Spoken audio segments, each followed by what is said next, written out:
we think we can do no wrong. Or we think because we've been saved for so long that we are so strong. Or we think we so right and on because we can do outreach and pray for so long, or we can prophesy and speak in tongues, or we know all the latest gospel artists and our worship team can greatly sing each song. But we've been forgetting, we've been doing people a whole lot of harm. Oh, I'm talking about church hurt. I'm not saying we're hurt from the church building. We just get hurt from what the church building. They get mad at God because his so-called children be misusing the scriptures just to fit today's system. Hey, what if I told you most atheists and Satanists really want to be Christian but saw how twisted a pastor was living, then became distant? How church was supposed to be a place of prayer and fellowship. Now it's a place to promote your brand, a fashion show, a place to find a date, and it's ran like a business. Can I get a witness? Well, let's talk about tithing, for instance, because you know tithing is like the church's intermission. They use that God to open up the floodgate scriptures to gain our interest. Then they have somebody stand up and give a testimony about how they was financially blessed to really get us to listen and pay attention. Now when a person gives, it's not out of faith and love, it's out of hoping and wishing that if they give this money, God will bless them with riches. I know it sounds good, but watch their intentions. Because watch how mad church leadership become if they feel like the church ain't really giving. Dollar days are over. This is the $100 line. This is the $50 line, $20 line. If you're giving $10 or less, you are not truly blessed. You see, I want you to start giving in faith. So I want you to give that money you was going to use for groceries to put food in your kid's plate. I want you to give that money you was going to use to put gas in your tank. So if you want God to fill you up, you first have to empty your bank. See, when you're so quick that hashtag I love my church, it's hard to see what's real and fake. It's hard to see the snakes and the vipers. Please, show me in God's word where it says, once you become a cheerful giver, you will graduate to the title of being a tither. What is a tither?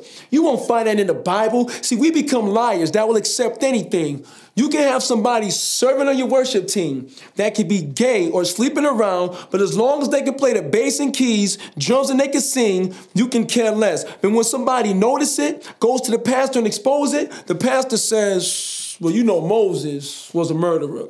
You know, David was an adulterer. Oh, I get it. You twist up Bible scriptures just to fit today's culture. So we act like vultures. We was called to be eagles. You mean to tell me all that nonsense that happened under the steeple, you really think it wouldn't eventually hurt God's people? What about all that molesting? What about the pastor that's sleeping with the members? How they can wipe their hands, go up the following week and minister, and that other person is left alone and just known as the worst kind of sinner? Or what about when a black person goes to predominantly white churches, and if it's a single mother, they automatically think she's on social service? Or if it's a brother, they automatically think he's from the hood, so they use him for outreaches in the hood to reach other black men that's hurting.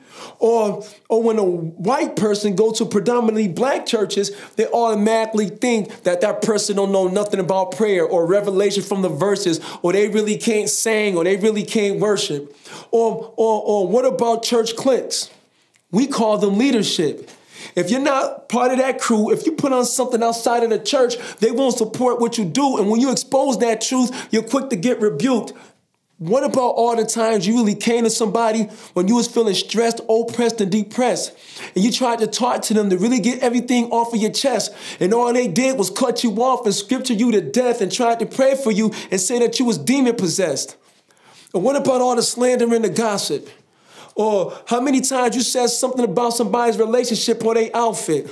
Or the many times you went inside your pastor's office, told them something in confidence, and next thing you know, members of the church knew about it. And your pastor just happened to preach a sermon and write a Facebook post on it.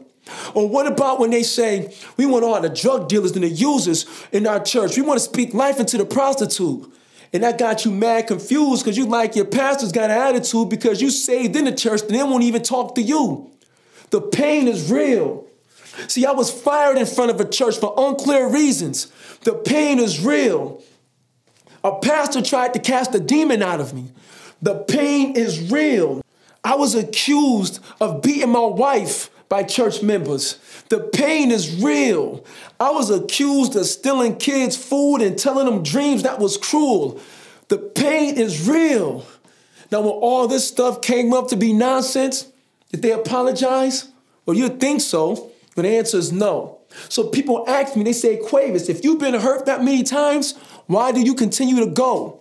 Well, I give them a few answers. My first answer, I say, nobody's dysfunction will control how I function. God has called me to grow. My second answer, I give them a question and I ask. I say, hey, if you went to McDonald's and got food poisoning from a Big Mac, would you go back? Some say probably. So I said, you wouldn't rule out going to fast food restaurants entirely. You would just diligently search for one that's better for your body. Some say, yeah. Then some say, I'll go back to that same restaurant if the manager just issued an apology. So then I say, you would have grace for a place that was designed to poison you, but won't have grace for a place that was originally designed for fellowship and prayer, for people to hear God's voice in you. It's either church or the Christ. Which one are you more loyal to? So then the last part, I say to them, you can be the most loved pastor. They can label you as a Christian star. You may have the best church in the city and it's growing so large.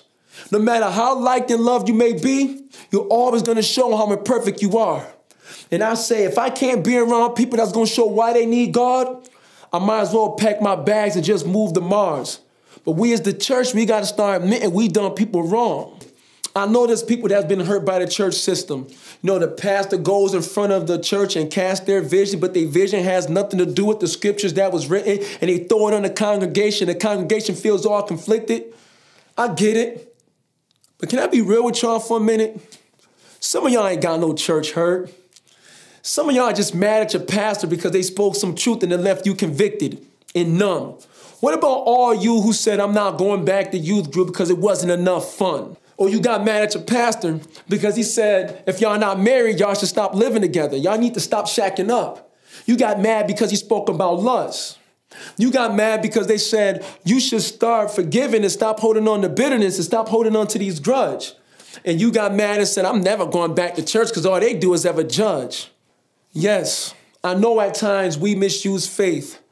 And I know a lot of times we misuse grace. And you probably had a lot of leaders lie to you right in your face. So I understand your hate, and whenever you think about church, you just feel like it's just a waste. But I promise you this, go to the Lord, speak to him, and let him heal them things in your heart that really aches.